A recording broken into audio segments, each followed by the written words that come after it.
Dans les archives nationales d'Angleterre, situées à Kew près de Londres, se trouvent les seules archives de cette époque qui donnent une idée précise des possessions des commanderies templières et de l'argent qu'elles généraient chaque année.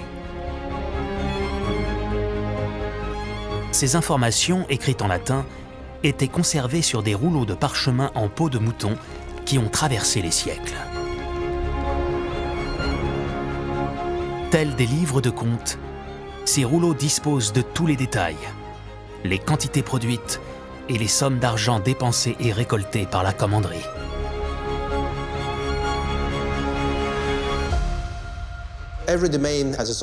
Chaque domaine avait son propre clerc, qui enregistrait tout ce qui se passait dans la propriété.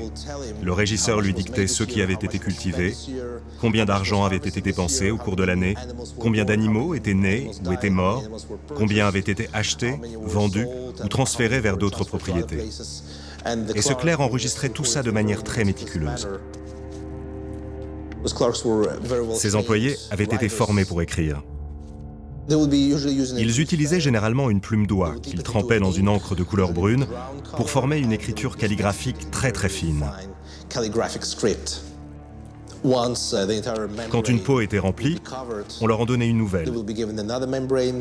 Et une fois que le livre de comptes était terminé, les peaux étaient cousues les unes aux autres pour former ce genre d'énormes rouleaux.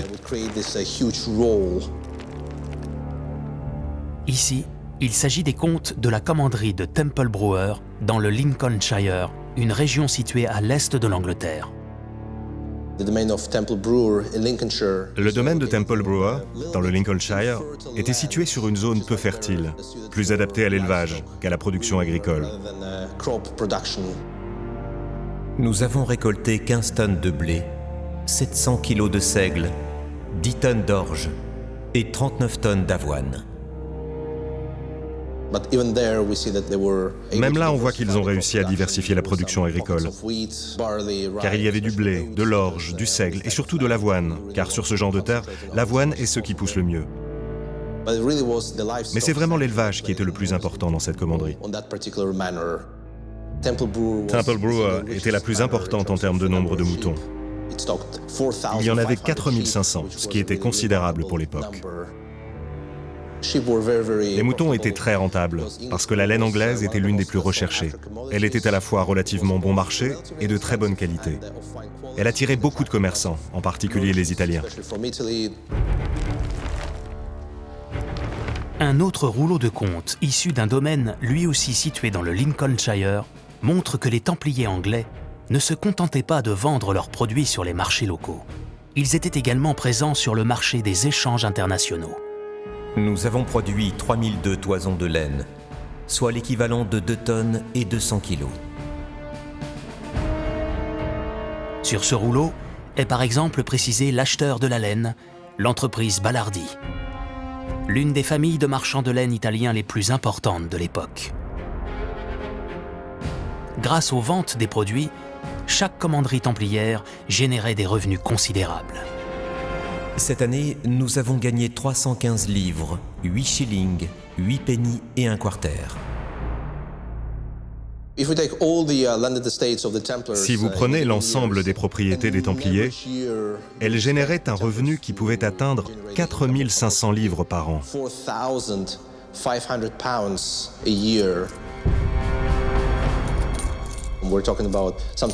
Aujourd'hui, c'est une somme équivalente à plusieurs millions de livres. On parle d'un montant qui, certaines années, dépassait ce que le roi lui-même pouvait gagner.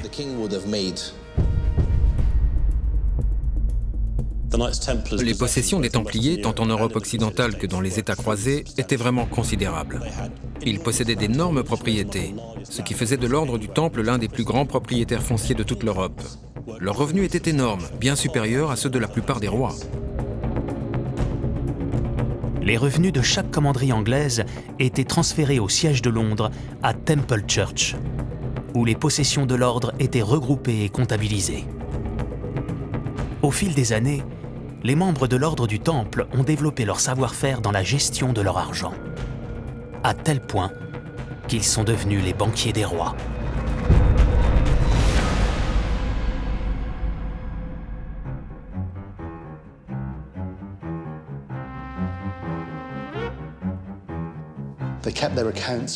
Ils tenaient leurs comptes très scrupuleusement. Ils étaient très prudents avec leurs investissements. Et ils travaillaient très dur.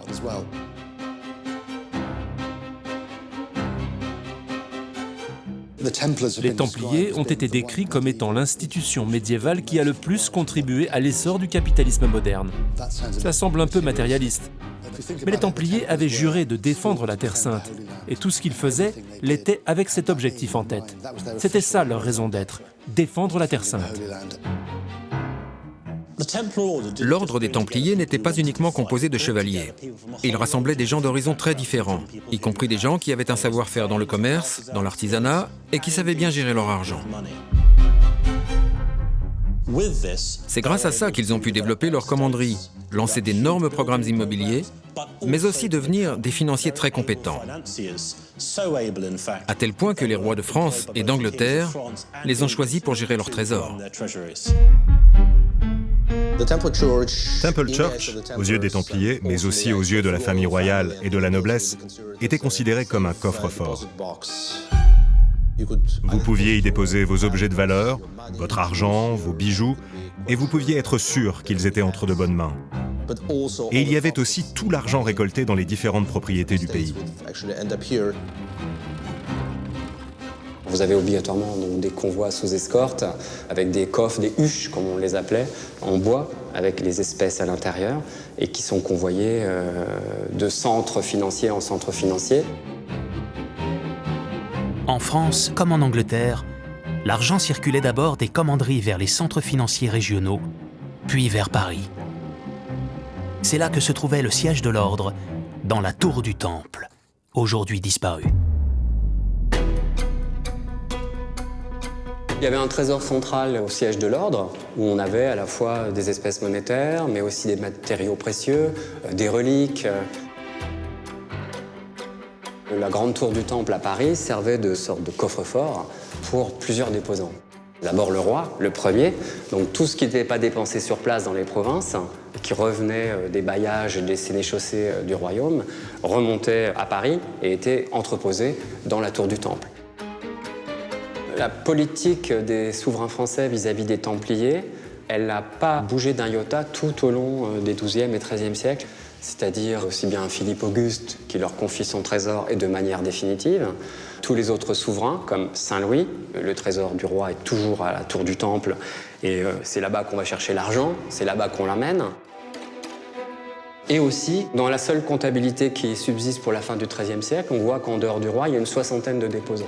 Donc c'est des déposants particuliers qui ont mis leur argent à la tour du Temple par facilité, parce qu'aussi la gestion est effectuée par les frères du Temple sur place. Ce document, datant de la fin du XIIIe siècle, est l'un des rares qui a survécu. Moi, frère Jean de Tours, trésorier de la Maison du Temple de Paris, atteste que nous avons reçu et gardé en dépôt de la part des exécuteurs testamentaires de Monsieur Jean, cardinal de Sainte-Cécile, la somme de 9000 livres tournois, somme que le même cardinal a léguée dans son testament à condition que 3000 livres soient affectés aux opérations d'aide à la Terre Sainte. Il s'agit d'une quittance signée par le trésorier de la tour du Temple qui certifie le dépôt de 9000 livres tournois, une somme équivalente à 250 000 € aujourd'hui. Ces quelques lignes suffisent à imaginer la quantité d'argent que géraient les Templiers.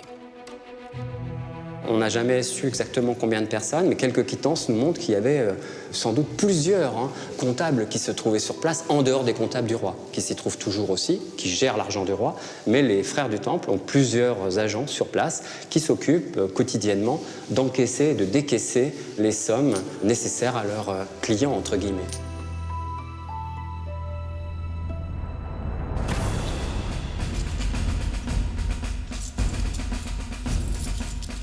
Toute cette organisation financière a un seul objectif, financer les besoins de la guerre en Terre Sainte. C'est à partir de Paris qu'on envoie en Orient ces ressources.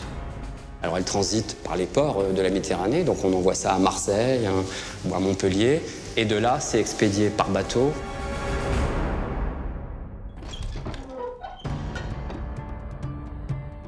La mise en place de circuits de transport financier sécurisés et de coffres-forts au sein de banques de dépôt a permis aux Templiers de créer un système innovant spécialement destiné aux pèlerins pour leur voyage vers la Terre Sainte. Ils ont développé un système de notes de crédit qui faisait de l'ordre du Temple une véritable banque.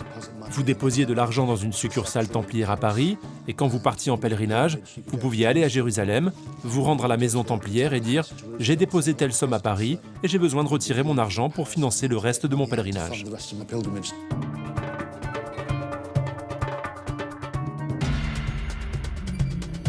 Grâce à ce système de dépôt, le pèlerin pouvait voyager sans risquer de se faire détrousser sur son trajet.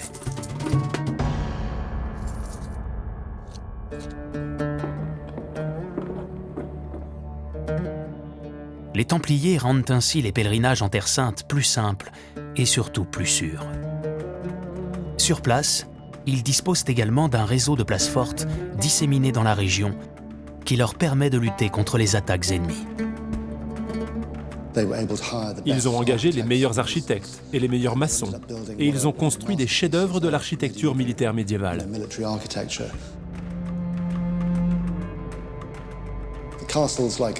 Le château d'Atlit, par exemple, qui était sans doute le château le plus célèbre des Templiers, était une péninsule fortifiée. Il était totalement imprenable et a même résisté à une attaque alors qu'il était encore en construction. Les murs mesuraient plus de 4 mètres d'épaisseur.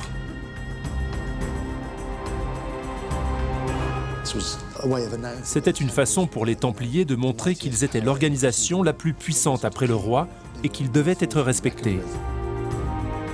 Ces châteaux étaient d'une solidité extraordinaire.